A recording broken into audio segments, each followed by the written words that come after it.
Hello. This is Hello. better lighting than we have at the BBC, isn't it? Yes. We know where the money is. Thank you for that introduction, and thank you all for coming tonight. Sorry there was some disinformation about what day and time this event was going to be, so Shocking. we've been guilty of the crime ourselves. So I've just been doing an episode of Newscast, which is the BBC's daily news podcast, which is out every day. You can get it on BBC Sounds. Please subscribe and leave a review. And on Fridays, I do a program called Antisocial, which is on Radio 4 at lunchtimes, which is kind of billed as like a deep dive. No, it's billed as peace talks for the culture wars. A phrase I don't really like, so I never actually say it. But basically, we spend an hour looking at an issue that's been big online that week or the week before, and just looking at it from a lot of different angles, whether it's scientific, evidential, a case study, the law, politics, or history. And it's been a fascinating insight into how angry people can be for how long. After an hour, they've kind of blown themselves out, and everyone sort of agrees with each other. It's brilliant. So basically, he's gone from strength to strength ever since I left.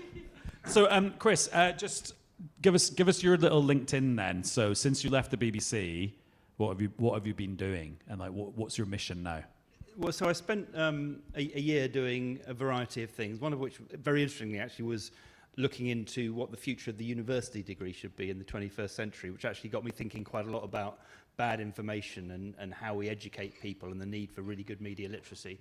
But in September 2023, I took over at Full Fact from the guy who founded it in 2010. And Full Fact was actually one of the inspirations for BBC Reality Check, which I kind of became the first correspondent for when I came back from Brussels in 2016. Because I think the BBC looked and saw this kind of quite small charity that was saying, no, what you've said there is wrong, please correct it. And the BBC, while all journalism is supposed to check facts, right, and this is the slightly weird thing about the title fact-checking, it didn't really have a unit specifically looking at the claims made by politicians or other public figures. And obviously in the kind of quite poisonous atmosphere of post-Brexit politics and where do we go after the referendum, it was felt that was needed. So I obviously knew of Full Fact before I went there, because we'd sort of looked at them sort of from within the BBC and thought, how can we close them down by producing something much bigger? But we're still here. How can we complement them? So for the last 18 months or so, I've been running Full Fact, which, as I say, began as a charity looking at how do you persuade politicians to be more accurate when they speak in public. It was actually motivated by the old Jeremy Paxman phrase, why is this bastard lying to me? But over the time it's existed, it's obviously grown, the kind of scope of what we do has grown exponentially because of technology, because of social media, and the spread of misleading, false or fake information has accelerated so rapidly that the canvas on which we paint is now much broader. But that's kind of what we do. We do the fact-checking, but we also use technology, which we can come on to, because if technology has helped spread the bad stuff, the only way you can fight back at the scale you need across the entire internet, all the information that's ever existed, is to use technology as well. So we've spent a lot of time building AI tools. So there's loads of stuff we can talk about that's current and its future, but just to rewind a bit, I mean, you'd spent your whole journalistic life in really interesting places, whether it was Turkey or Brussels. We both loved being there, it was brilliant. But then when you went back to base and started doing Reality Check, I mean, how different was that from being out in the field doing classic journalism, like tracking down stories and sources? And actually, how similar was it? Well, one of the things that occurred to me, because I suddenly got sort of quite deep into the world of statistics and data, and with the greatest of respect to all my former colleagues at the BBC, I realised that while a lot of journalists are very literate, a surprisingly small number of them are numerate. And, you know, if 20 years ago it was oil that ran the world economy, it's now data that runs the world economy.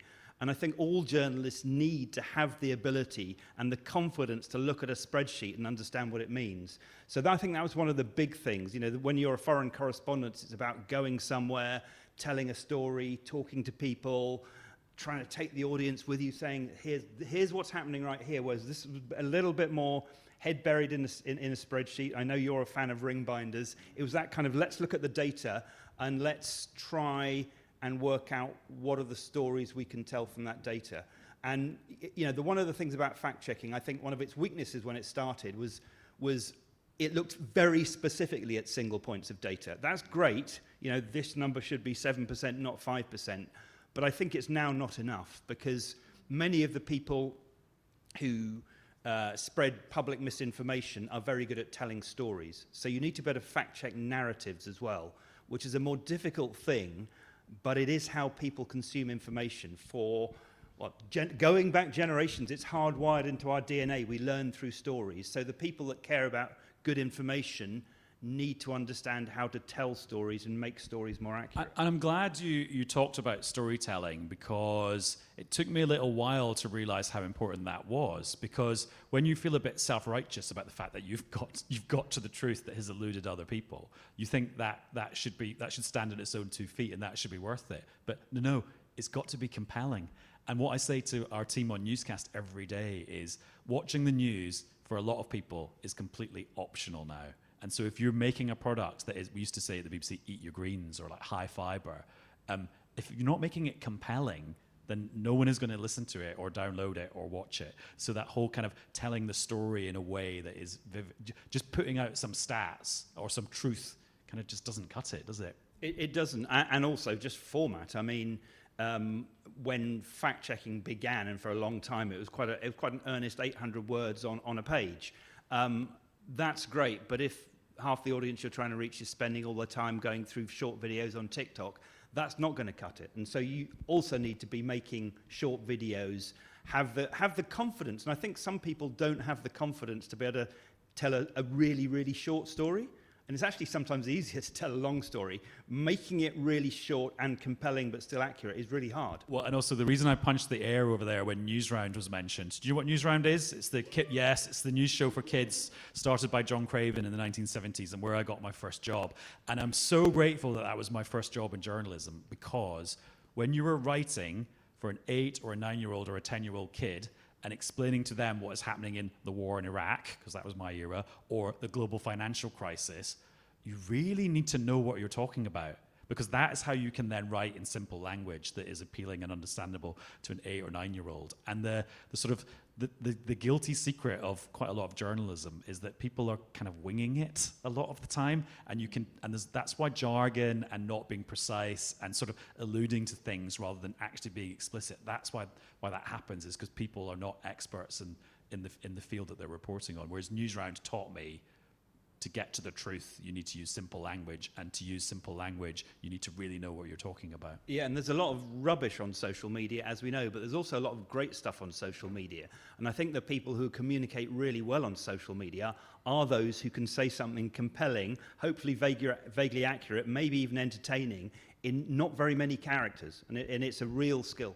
Right, so your work at Full Fact. First of all, just to define our terms, what is the difference between misinformation and disinformation? And does the difference actually matter?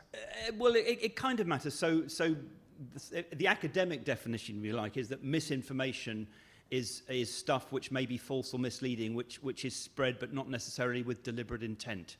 Whereas disinformation is spread deliberately in order to cause harm to an individual, a group of people, a community, even a country, and quite often that might be state-sponsored disinformation, so spread by a country to get its point of view across in one way or another. So that's kind of the broad definition. I'm not going to go into malinformation, because that gets me way too far down an academic rabbit hole, which I don't want to be in. I remember, name drop, interviewing Prince William once, and I was like, oh. Only once? Yeah, I was like, yeah, only the once. And I was like, oh, do you prefer like green hydrogen or grey hydrogen or blue hydrogen? And like the widening of his eyes as he realized he didn't know the difference. So it's like, yeah, you can get hung up on labels. Right, so, I mean, do you spend most of your time on misinformation or disinformation? We probably do a little bit more misinformation, so stuff that is maybe spread unknowingly, but there's a kind of a blurred line. I mean, there's kind of proper state-sponsored disinformation, which can be organised campaigns to maybe change the course of a close election or something like that. But there's also can be quite sort of damaging stuff. I mean, some of the stuff, for example, we saw during the riots last summer after the awful murders in Southport. Was kind of characterised as misinformation, but it was spread quite deliberately to foment unrest, to cause confusion. So, I mean, there is a sort of blurred line between the two. But one of the subjects we deal with a lot actually is health. Because, I mean, that obviously grew. We did the same at the BBC out of the pandemic. And it's not just about vaccine hesitancy, but just the enormous amount of rubbish there is out there on the internet about health. I mean, to just give you some example of the scale, YouTube, just so one platform, have told us that in 2023 there were 5.5 billion views of health-related videos in the UK alone. Now, some of those videos, I'm sure, are great. They're probably made by the NHS. They tell you sensible stuff. But as I'm sure anyone in the audience knows, there's an awful lot of rubbish out there. Some of it aimed at teenagers, about acne, about your weight, a huge amount of misinformation about cancer treatments and so forth. So, and the thing about health is it is potentially something which clearly can cause quite immediate harm. I mean, some of the really bad examples I can give you are, there was an example of a video which went quite viral in West Africa, and I can talk about the other countries we work in, which said that one of the cures for conjunctivitis was to put battery acid in your eye. Now, you might think, well, I'm not going to do that, but some people did, and there's an elements of education and access to information, which is why sometimes at a very basic level, media literacy is so important. Okay, well, let's take a health video on YouTube that's got some questionable or downright dangerous information in it. What, in an ideal world, what should happen to that video? And let's imagine we're on YouTube, because there's all sorts of different platforms. But I mean, in an ideal world, what action should be taken? So it partly depends, if you like, on how harmful it might be. I mean, if it is a video which causes imminent risk to life, I would hope that YouTube would take action to remove that video. But there is a really difficult balance to be drawn throughout this debate between the importance of protecting freedom of expression and the importance of protecting people from harm online, whether that's in health or politics or anywhere else. I mean, but one of the things you can do is immediately, put out a video of your own saying this is not correct, this statistic is wrong, this bit of information is wrong. The frustrating part of that is that then it is sort of up to the online platforms what happens next, and their algorithms do have the power to downgrade certain things they think are harmful. How much they do that, how successful that is, we don't really know, because they don't share that type of data. One of the reasons they don't share the data very well is that the data is part of their business model, and there are very, very good people, and they do very good things, or try to do very good things at most of the big online platforms. But let's be under no illusion. In the end, these are some of the most powerful companies that have ever existed, and they are there to make money. And one of the ways they make money, or the main way they make money, is to get their algorithms to push digital advertising at you, me, and other people, so we share things more and we look at things more. There's a bazillion things I want to ask you about that, but if we go back to the first thing you said there about the idea that, well, you could post your own kind of good content in opposition to that, what have you learned about how to make the truth travel as far as the lies? It's really difficult. The old who's got its boots on before something else. Which I think is also a misquotation, isn't it? Yeah, it's exactly. It is a misquotation. Mark Twain. Thank you. I think it's one of the things about, there's a nice quote about misinformation that I use quite a lot, because I think it sums it up quite well. Misinformation is not like plumbing.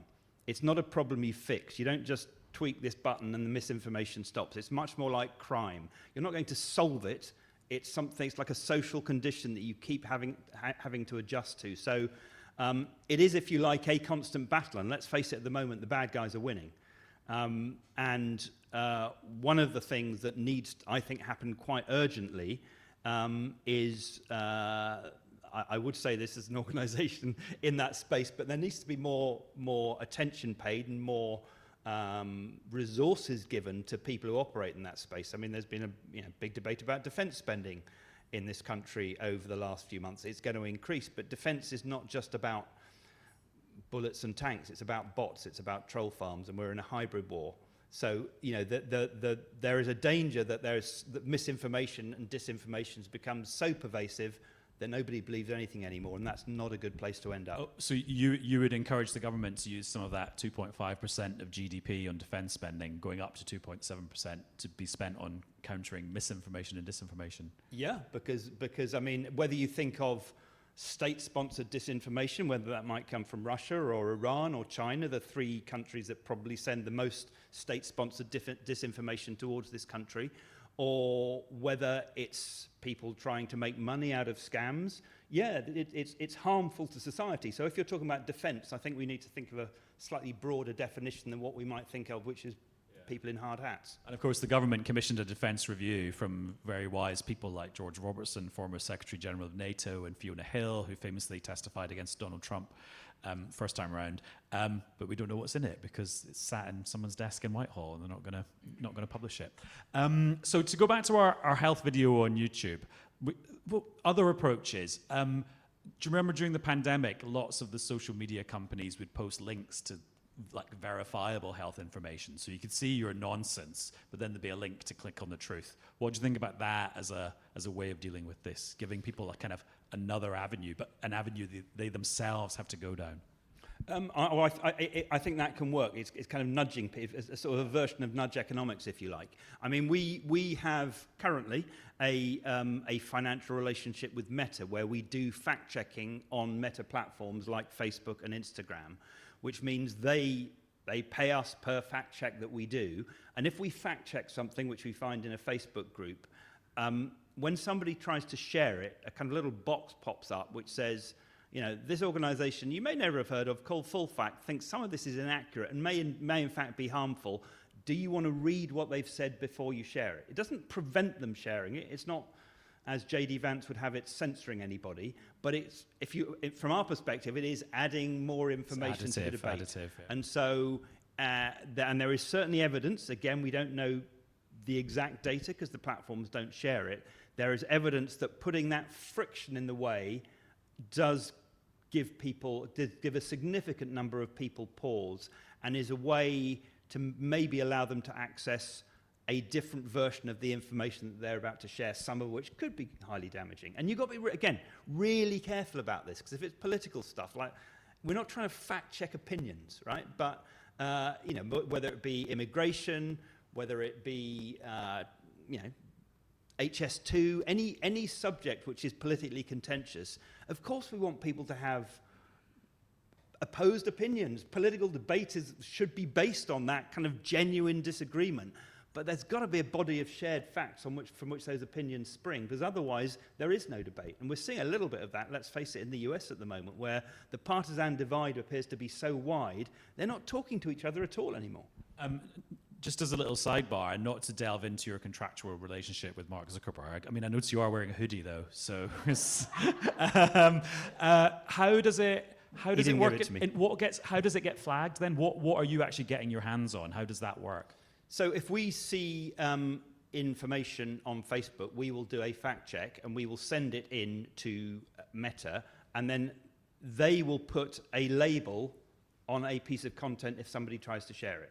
Yeah. And it's just saying, are you sure you want to share this? Because these people who claim to be experts, maybe they are, maybe they're not, say that something in that is really quite wrong, and you may not have understood that. And you know, there is the kind of... So you get sort of privileged access to Facebook as a trusted organization. There's an element of privileged access, yeah. I mean, you may have seen that, so one of the... you mentioned Zuckerberg, one of the things he did, not coincidentally, on the 7th of January, one day after Donald Trump's election as president for the second time was officially confirmed, was announced the end of this kind of fact-checking partnership in the United States, with the intention to potentially end it in the rest of the world at some point in the future. So at the moment, we still have that relationship, as do, I don't know, a couple of hundred organizations around the world.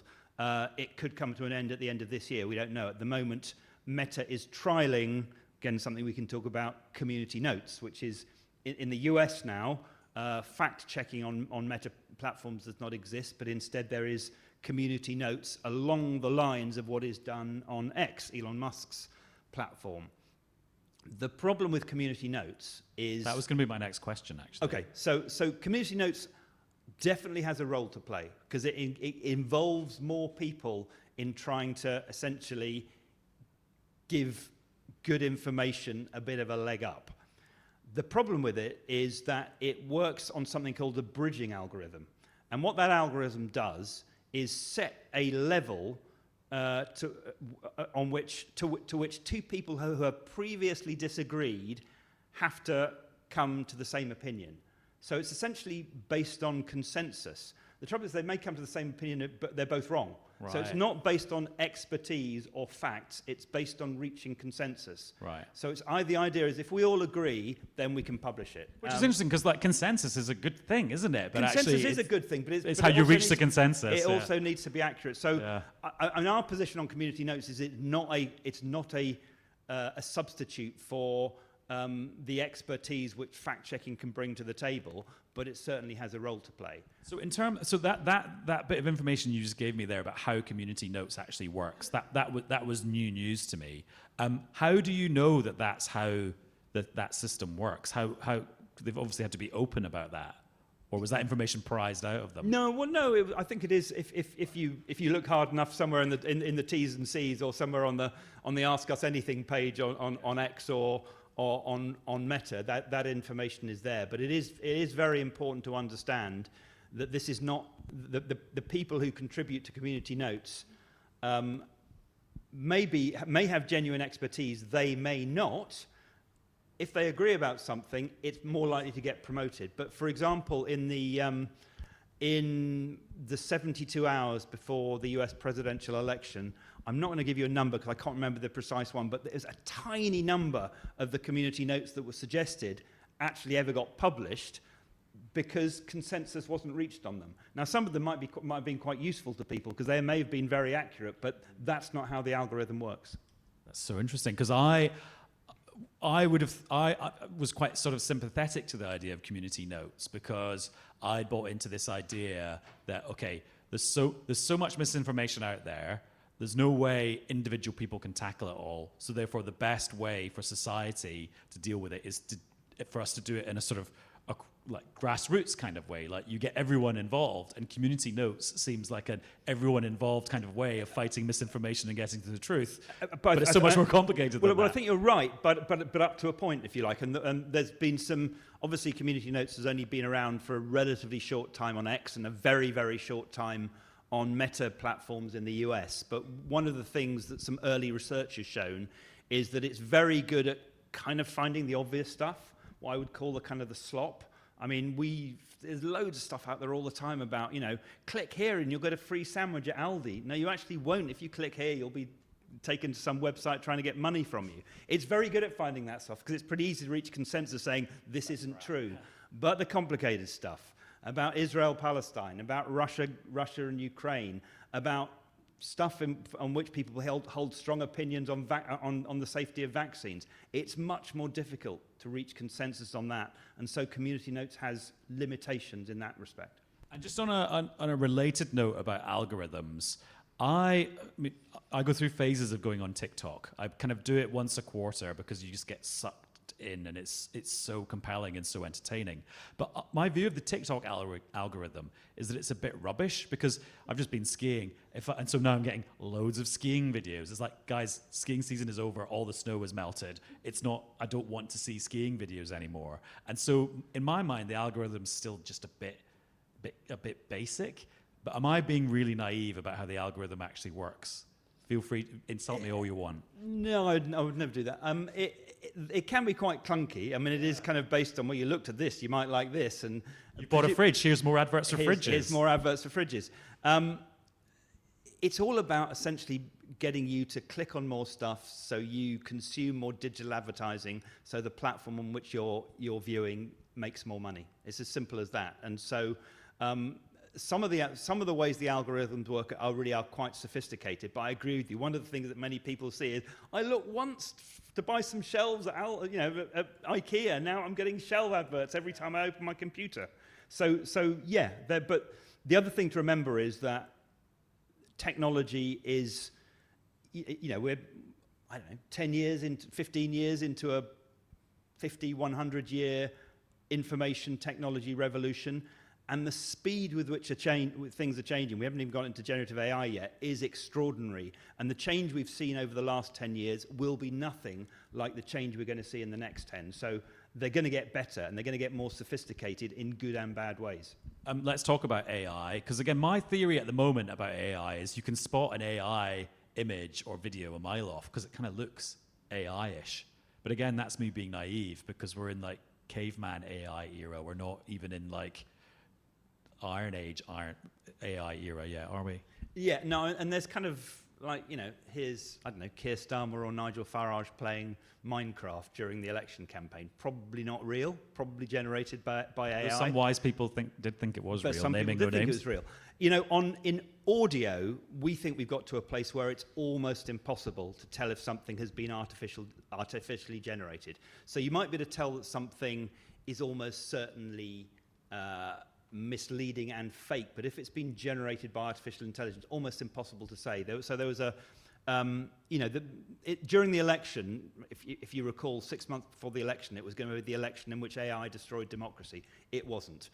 Partly maybe because it was an election which never felt it was going to be even close. So if you wanted to find an election in which you were going to have an organised campaign to disrupt democracy, this probably wasn't it, because, you know, the Conservatives, Mel Stride threw in the towel on the radio, didn't he, about 4 weeks before the vote.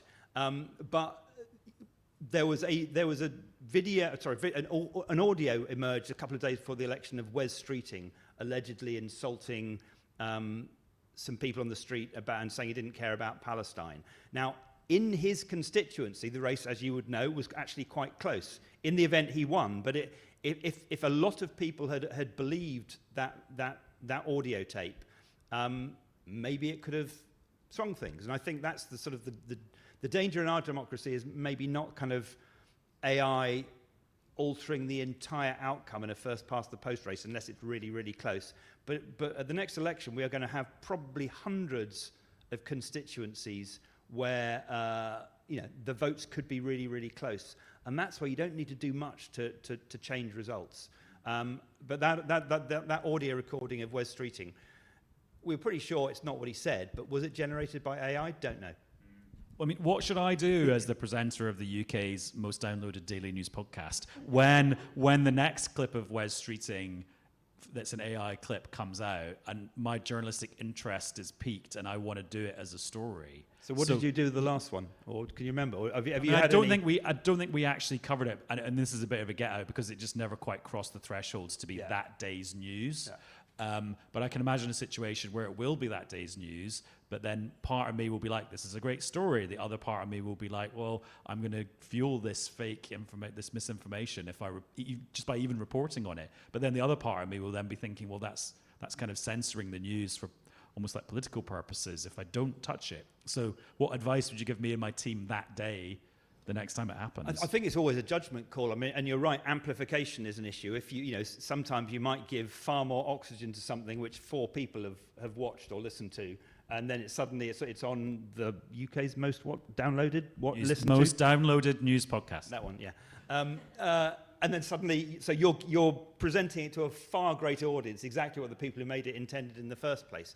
But if it's become a news story in and of itself, then you can't start to self-censor. So it's like anything else in journalism. It's a judgment call every time. But I think certainly being aware of the dangers of amplification is something which you've got to have in mind all the time. I mean, there were quite a few videos purporting to be Rishi Sunak saying something or Keir Starmer saying something, and we found them on the internet. We had to really dig deep, and they'd been watched by about 4 people, so we just ignored them. Yeah, that amplification point is so interesting, because at the moment, what politicians seem to do in those situations is they all rally round the person who's been deepfaked, retweet it saying, this is appalling that this deepfake has been made, and everyone then just sees the video again and doesn't read the boring tweet about how terrible it is. So I think they're going to have to get more sophisticated themselves about how they respond to it. That reminds me a little bit about the slogan on the side of a bus, which everyone said, oh, this number's not right. And they said that so many times, including probably you and me,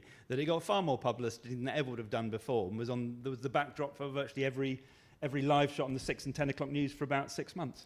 That's the thing. The people that generate the news are quite good at generating the news because they've got years and decades of practice. And yeah, let's talk about the legislative environment. So we can break this down into a few things. You mentioned the social media posts after the Southport attacks and the violence after that. What's your take on just how the authorities in the UK dealt with those posts? Because we did an episode of Antisocial about it the other week there, and the thing that really struck me was it wasn't dealt with as a sort of newfangled social media crime. It was dealt with using quite old-fashioned, or not necessarily old-fashioned, but quite long-standing laws about speech and stirring up racial hatred and threatening people. It wasn't some like newfangled social media law that was being used. And that's because the newfangled social media law, as you call it, the Online Safety Act, is, in our view, not really fit for purpose. I mean, and one of the reasons for that is, I mean, and we have to give it a chance to bed in. It took an awfully long time to get through Parliament as the Online Safety Bill. And then since it passed, it became into law in 2023, Ofcom, that's now responsible for much of it, has been, in my view, quite slow about actually getting things in place. They are in place now. But for me, one of its big weaknesses is that it deals with illegal, harmful misinformation. But for example, in the riots after the Southport murders, a lot of the bad information we were seeing was not illegal, but it was clearly harmful. It's not illegal to say, I think the name of the person who carried out this attack was X. That's not illegal, but it was clearly harmful in the circumstances. And so, and similarly with some things in the issue I've already mentioned, health, there's a lot of information which I would describe as legal but harmful. Again, it comes back to this point about, well, if it's not illegal, why do you want to stop people saying it? And I think as a society, we need to sort of decide about how much we think people should be protected from harm. But I mean, some people... Just in the US at the moment... I'm getting all Paxman in now. In the US at the moment, you know, there is, in the White House and in the current, you know, administration in the US, the viewpoint is that free speech is absolute. There should be no restrictions, which is not actually what the US Constitution says. There's always been limitations, sensible limitations to freedom of speech. But, you know, J.D. Vance came here in February, gave a speech which I'm sure you'll remember, and essentially said that anyone using words like misinformation was trying to tell you what to think, that they were practicing censorship, and that Europe needed to take a really long, hard look at itself because it was censoring its own people. We have to decide whether we agree with him, and if we don't, then we need to have the confidence to go in a slightly different direction. Yeah, I always used to think that free speech in America was absolute. And then whenever I said that, loads of people would email me saying, oh, you're not allowed, I'll put it on an American accent, you're not allowed to shout fire in a crowded movie theater, sir. Because actually free speech in America it's not absolute. Although in America, the thing that is very different when it comes to social media is this special legal protection the platforms have, isn't it? Because they're not publishers, they're not responsible for what's on there. I think that's a sort of Clinton era thing, isn't it? Well, I mean, the online platforms like to be very humble when it comes to this point and say we are mere technology platforms. We have no editorial control, because if they did have editorial control, they would be under much more pressure to do something about it. They clearly wield enormous editorial power. They're not traditional media outlets. But the power they have over our information environment is something we have never seen before in recorded human history in terms of the monopoly of information they have. So, as I say, while we work with them at some level, we are, I think, pretty critical of the way they are, I think, seeking to avoid responsibilities. And there are some troubling signs at the moment that they are backing away from any form of content moderation under some sort of pressure from Washington. One of the reasons for that is they're worried about antitrust cases against them. They don't want to be broken up into small pieces, which let's see where we are in 10 years' time. They are such large organizations. They wield so much power. They need to have the responsibility that goes with that power. And in our old stomping ground of Brussels, I mean, the EU's had its big blockbuster Digital Services Act in place for a little while now. Do you think the EU approach, which is different from the UK and very different from America, do you think that's got merit? I mean, it is a different approach. It's as you might expect in Brussels, it's slightly more bureaucratic. It has been heavily criticised by the US administration. Many of the online platforms submitted to some of the commitments they were asked to make when it was on a voluntary basis as a code of conduct. When it was about to become a legal obligation, they withdrew from those obligations, from the commitments they'd made. Again, I think that was partly due to the political climate, because this was after the re-election of Donald Trump. So let's see. I mean, obviously, the criticism of the Digital Services Act and the way the EU seeks to legislate is that it stifles innovation. So again, you need to find the right balance. At the moment, the UK is kind of, as we are in many things, sort of halfway between the two. There's the kind of completely laissez-faire American approach. There's the more regulatory US approach. The Online Safety Act does not go as far as the Digital Services Act. But at the moment, that means that I think we are allowing some of the most powerful organizations in history, these online platforms, to regulate themselves.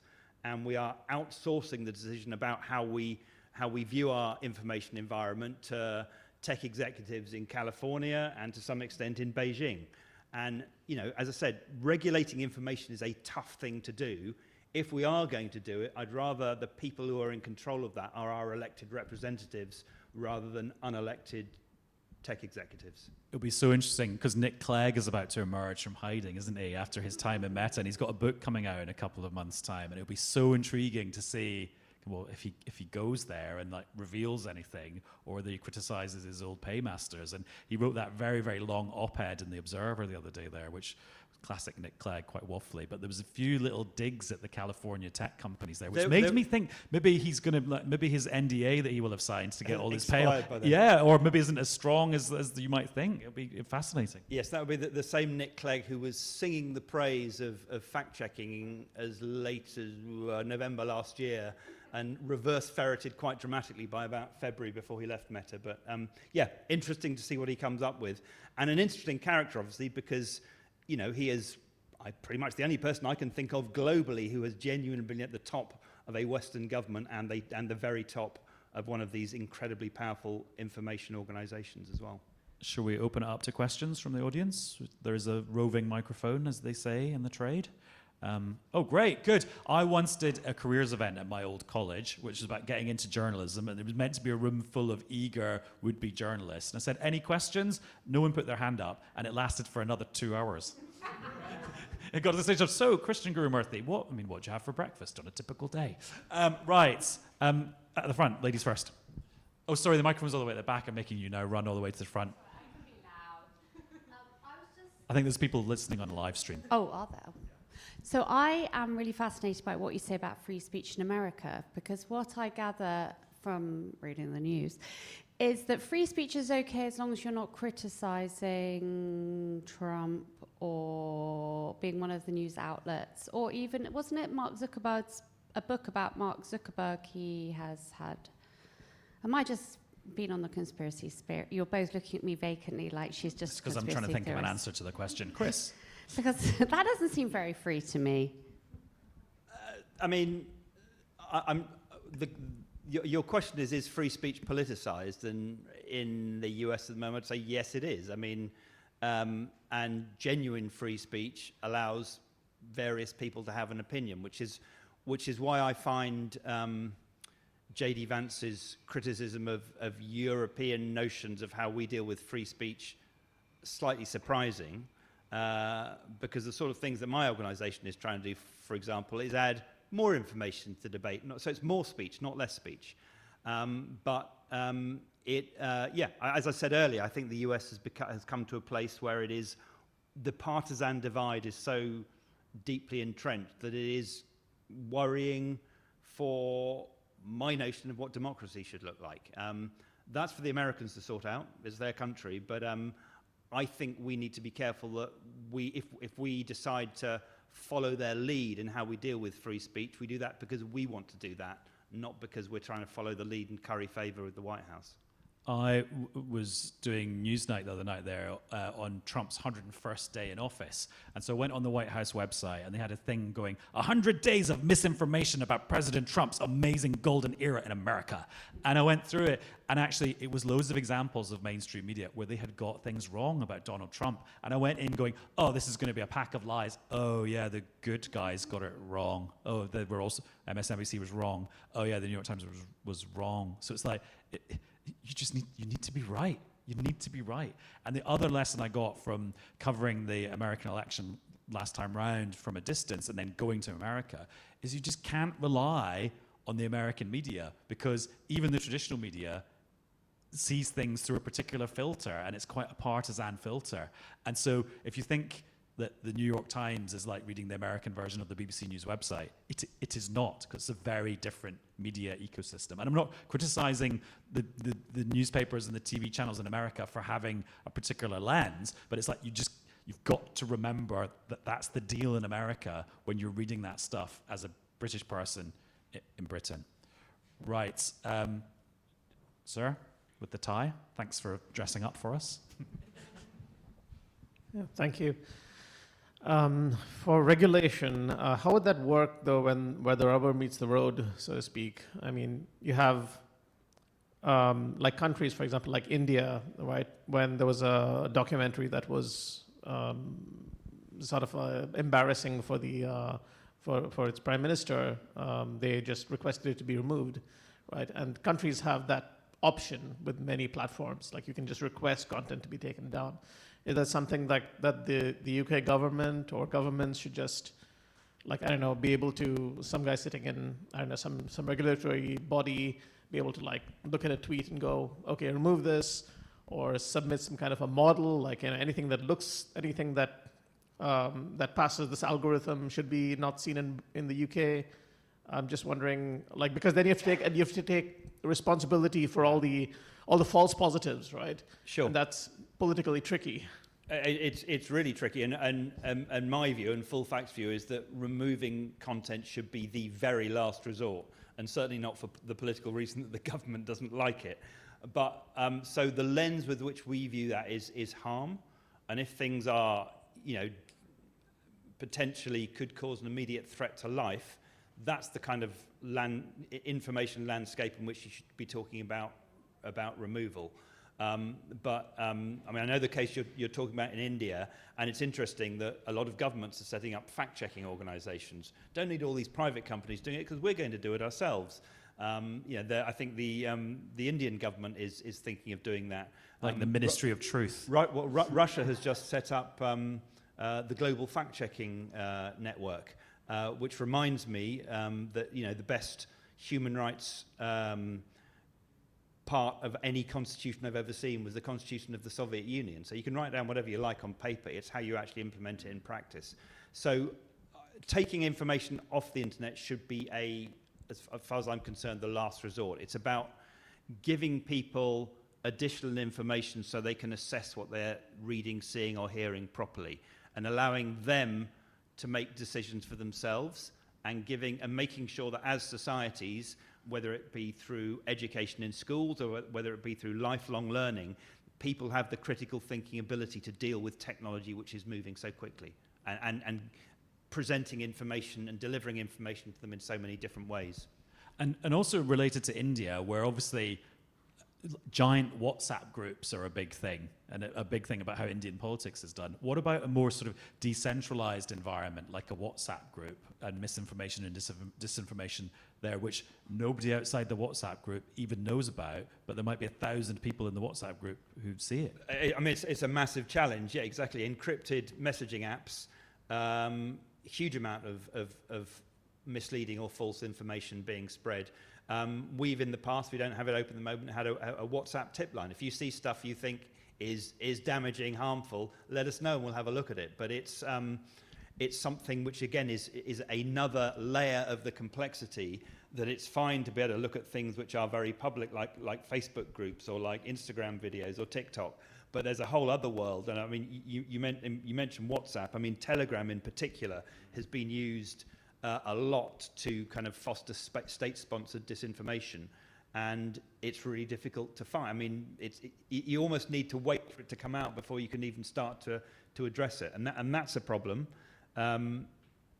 because you need to find ways to intervene earlier, if you like, in the production, creation, dissemination of information, so that more good information gets out in the first place.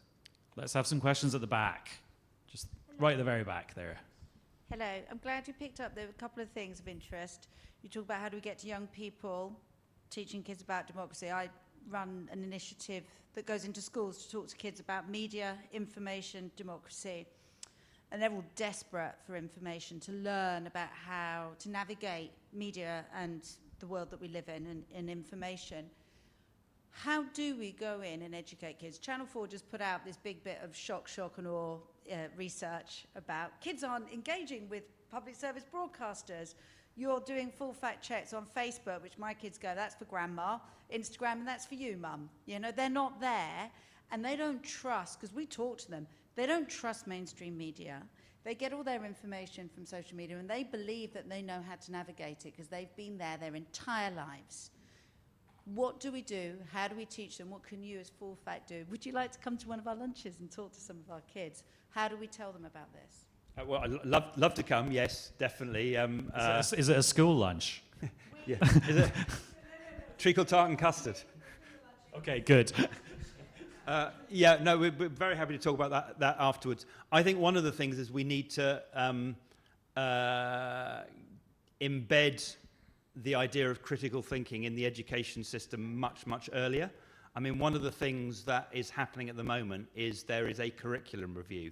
We don't actually review the curriculum very often in this country, and anyone who cares about the kind of information that kids of whatever age are consuming should find a way to contribute their opinion to the curriculum review, because it is a way of getting your voice heard in what is an incredibly important debate. The Pears Foundation, which is a charitable foundation in London, recently released a report on countering conspiracy theories in schools. And I was part of that commission. And I think, for me, the most important recommendation was we should start teaching about conspiracy theories at the age of 5. Quite often in the syllabus, a lot of it doesn't start until the age of 13 in senior school. We know that 77% of 11 and 12-year-olds are on social media. It's too late to start at 13. And the other thing is, at the age of 5, there is still a little bit more trust in adults, including teachers. There is a tendency that a 5-year-old will believe the adult in the room a little bit more than an annoyed or annoying 13-year-old. So I think partly we look to countries like Finland, which is often held up as the example of an education system which addresses these kind of very serious issues in an earlier phase. And I think we need to sort of look at that as well, to give kids from a very young age the confidence to understand that there will be some information out there they come across that is set up to deceive them, and that it's not always the good guys that win in the fairy tales. Now, I think kids have the ability to sort of take that kind of information in if it is presented in the right way. And in terms of reaching young audiences, I mean, hopefully you don't think this is a naive answer, but the BBC approach is to just do what the BBC has always done, which is be everywhere where the license fee payers and the viewers and the listeners are, and make sure you've got talented journalists and broadcasters and storytellers who can engage with those people.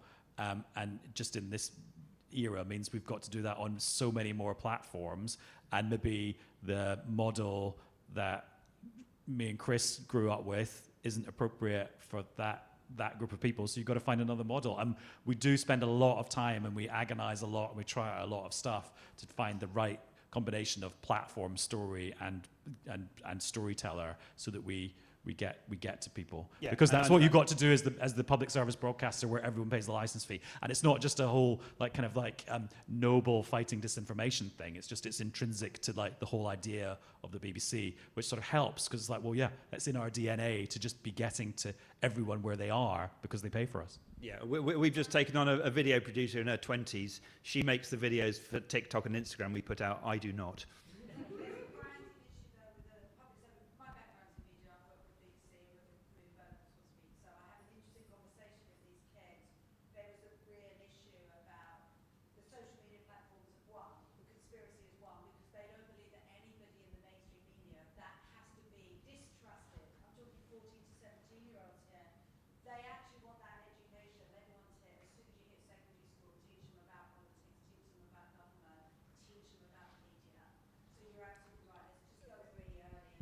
you need to do it early, and you also need to do it in teenage years, and you also need to do it in a way that doesn't patronize people. I mean, I think that is true throughout life. If you try and teach people, if you just try and tell people they're wrong, they're not going to listen to you. I mean, that's one of the things that struck me. We're not going to go back to talk about the Brexit debate too much, but you know, immediately after the referendum, the main tactic of those who wanted to remain seemed to be to tell everyone who voted leave, you're stupid. People aren't going to listen to you if you tell them you're stupid, if you tell them they're stupid. And so we just need to be kind of nimble, agile, and smart, and make sure that we have the ability to talk to people on many, many different levels. Another question, sir? I was going to ask the same question so I could have some tips to my 2 teenage kids who are both studying politics and revising for their A-levels, so they're not here. Subscribe to Newscast, that's the best. Yeah, absolutely. And who, again, you know, public broadcasting, I was brought up on the BBC, they're not brought up on the BBC. But can I change the the age band? Because there's another really troubling demographic, which is retired men. And in my...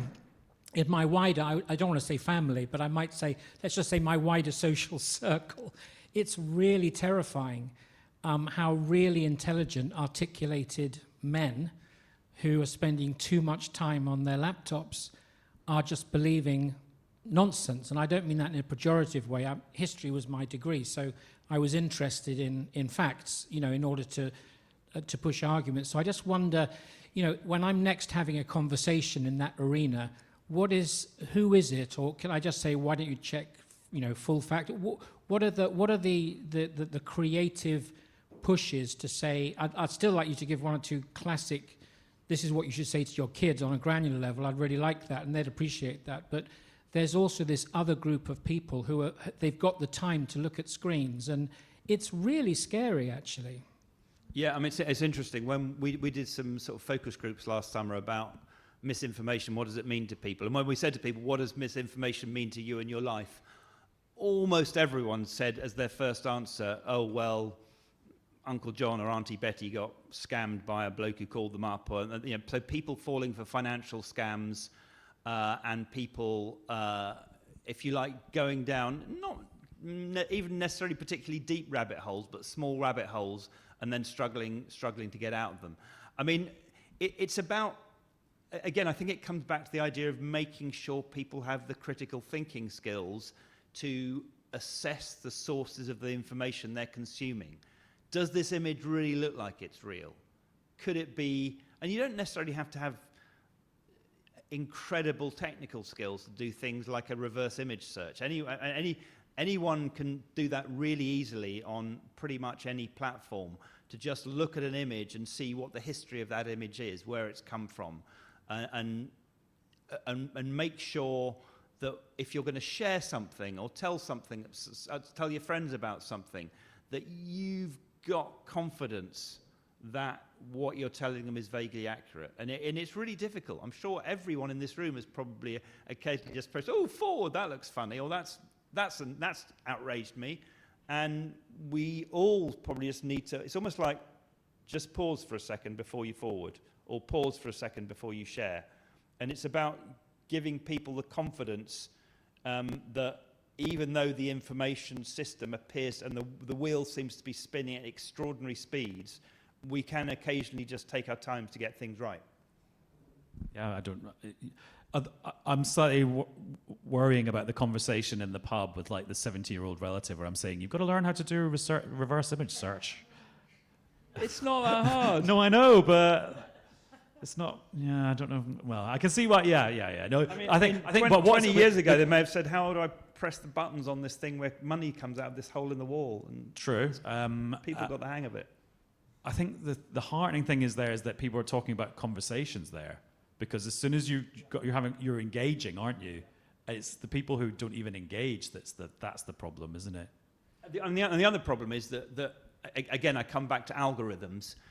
The algorithms want to engage people so they consume more digital advertising, so the platforms make more money. And quite often the things that engage people are the things that make them angry, the things that are controversial.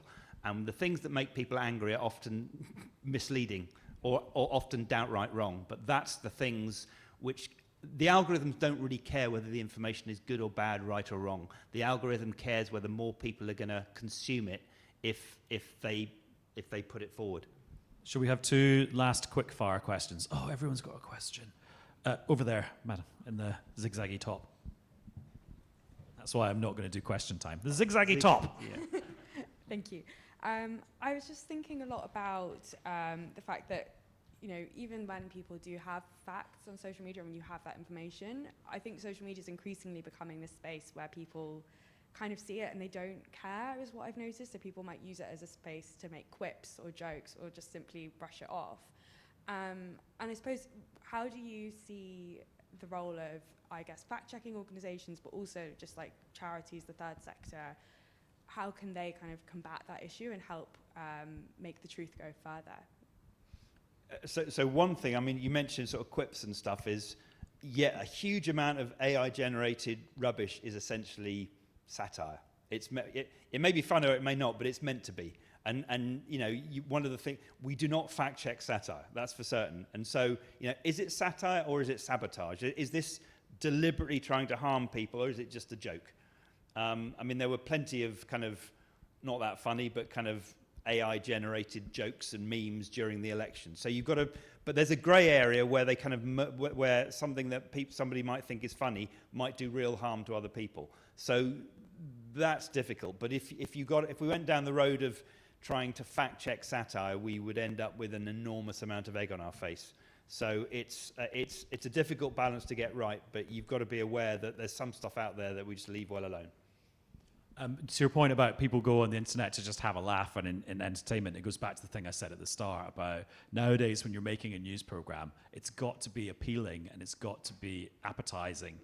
Otherwise, no one is going to consume your content. And the reason I'm an optimist is that, so newscast every day is at least half an hour of quite dense chat. Like tonight's episode, like the first 20 minutes is me and Chris and Faisal talking about the UK-India trade deal in quite a lot of depth. And then there's a 20-minute interview with Jenny Harries. That's like serious stuff, but people want it. And because they like how we've packaged it. And I talked about Antisocial on Radio 4. I mean, that's an hour on one subject. So you're going into a lot of depth in that. And like more than 1.5 million people listen to that show every week. So there is an appetite out there for stuff that's nuanced and in-depth and reasonable. Now, I realize 1.5 million people is quite small compared to the whole population, but in terms of like a mass media experience these days, that's quite a good number. That's quite heartening. I still think there's plenty of people out there that want to engage in good faith with good stuff. Yeah, and you're never going to reach everyone. Let's face it, no media ever has or ever will. The difference now is that everyone's a content creator, everyone's a journalist, so there's more bad stuff out there, but the good stuff is there, and I agree with you. I'm optimistic that there are enough people who want serious, good, entertaining, accurate information. And the other reason that gives me optimism actually is the ability to use technology for good. As I said, we've built over the last 5 years AI tools which use AI to we can scour millions of sentences every day, and the large language model we've trained can recognize the language in which claims are made, and it can then basically automatically compare it against a database of fact checks that have been made, that have been done before. So it enables a relatively small number of people to monitor a vast amount of information. And I think there are ways, and we've now got a new tool we're building which can go through thousands of hours of video, and it uses generative AI, and generative basically means it creates new content to be able to rank information in terms of the harm it may cause. So it can identify things which are wrong, and it can then rank it saying, and these are probably the most harmful things, to allow a relatively small number of human beings the ability to sort of deal with these things at internet scale. So I think there are ways that we can fight back against this avalanche of slop, and we can find, there's an element of looking for a needle in a haystack, but the needles can be sharp and they can be dangerous, and that's why we need to keep looking for them. Great, we ended on an optimistic note. You only took one more question. Okay, said two. well, it's because we've gone over our time. You can tell he's not in live broadcasting anymore. It's like, we've got ages. I thought podcasts Okay, could go let's on for as long true, as ever. true. Let's take one more question, and you. He works. It's a plant. Oh yeah, sorry, you're elite. You're elite. No, it's fine. So I'm very struck by this characterization that we're in a war, that it's a battle to the death on misinformation. And I just wonder whether that's the best characterization, given what you've been discussing tonight about polarization. Is it a war that we can win? Is it a war that we should be looking to win? And if we're not looking to win it, is there another approach?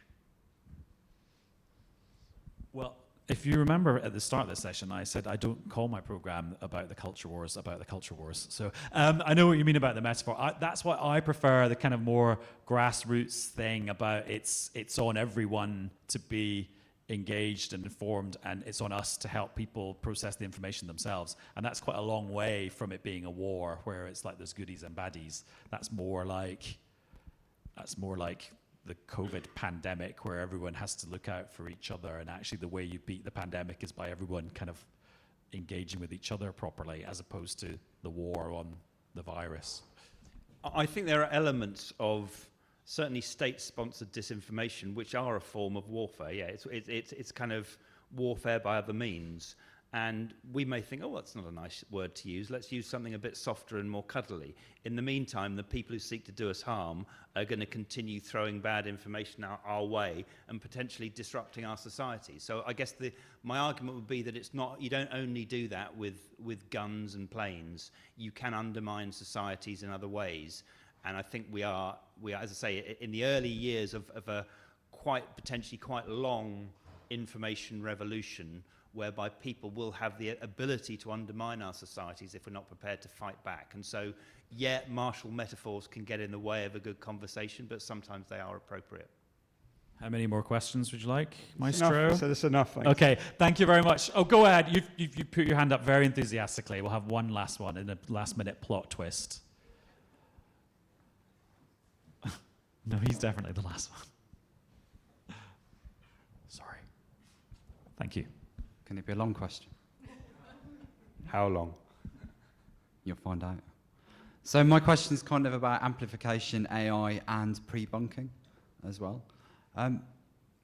So the decision to implement that third-party fact-checking and strip people out has been quite detrimental to many of the organisations operating in sort of disinformation sphere, particularly Baltics and Caucasus regions.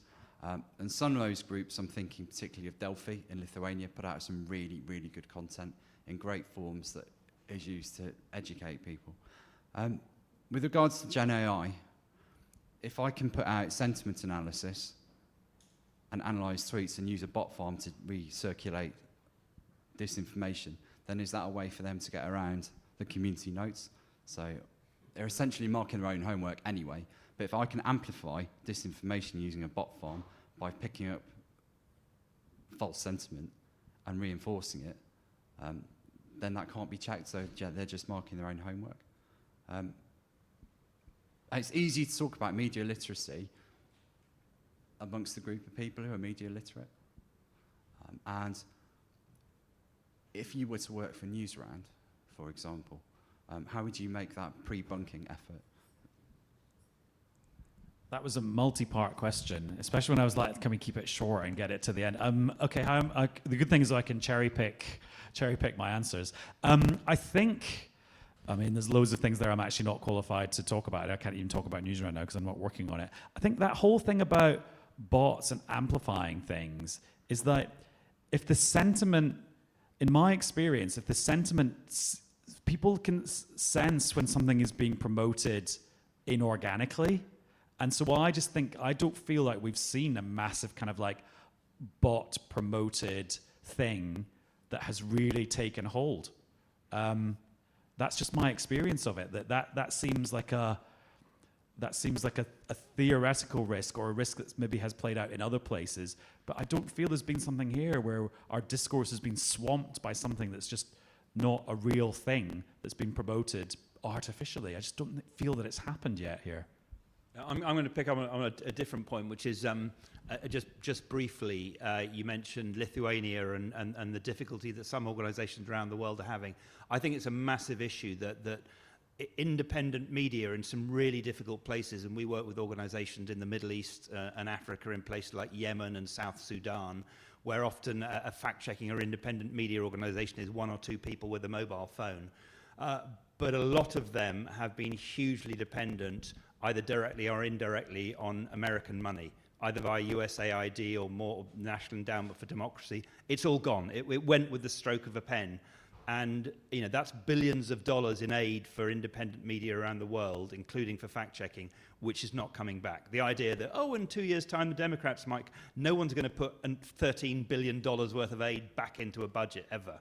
And so I think there is a real crisis, and I don't know what the answer is to this, in many of the most vulnerable places in the world, where the small organisations that were doing a huge amount of good may just disappear because they have no funding left and no prospect of funding to come. And one of the ironies for me of the US withdrawing from aid, but at the same time saying our great geostrategic challenge of this century is China, is the question of, well, if you're leaving a void, who do you think is going to step into it? Because there's one candidate in first place, and that is China, with a very different view of what accurate information looks like. But we are going to leave a void on this stage because we've run over. So thank you very much for your questions, and thanks to Chris as well. Thank you. Thank you, Adam.